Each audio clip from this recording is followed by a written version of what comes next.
కంచి మహాపెరియవర్ శ్రీ శ్రీ శ్రీ చంద్రశేఖర సరస్వతి స్వామి మంచి హాస్యప్రియులు. ఒకరోజు తన శిష్యుని పిలిచి, సంధ్యావందనం అయిందా, శుక్లాంబరధరం అయిందా అని అడిగారు. వెంటనే ఆ శిష్యుడు అయిందని తల ఆడించాడు.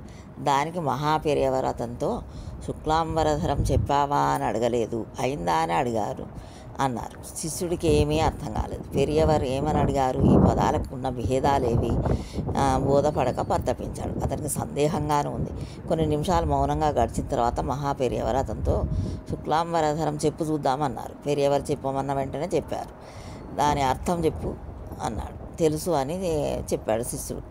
తెల్లని మనసు, ఏనుగులా నల్లని రంగు, 4 చేతులు, ప్రకాశమైన ముఖం, అందరూ తలచి చూసేలా చేయి ఆకారం ఉన్న వినాయకుని స్మరిస్తే ఏ విధమైన ఆటంకాలు, బాధలు ఉండవని అర్థం అని చెప్పాడు. సరే, సరిగ్గా చెప్పావే, దానికి ఇంకో అర్థం ఉంది, అది నీకు తెలుసా అని చెప్పి నవ్వారు.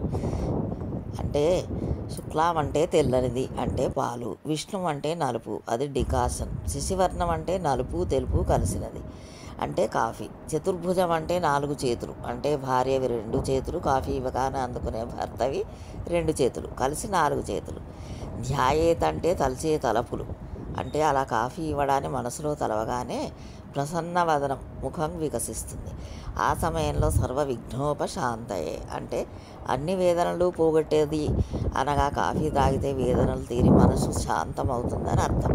శుక్లాంబరధరం అయిందా అన్న ప్రశ్నలో కాఫీ త్రాగటం అయిందా అన్న అర్థం దానిలో ఇమిడి ఉంది అని తెలుసుకున్న శిష్యులు మైమరిచి నవ్వరారంభించారు.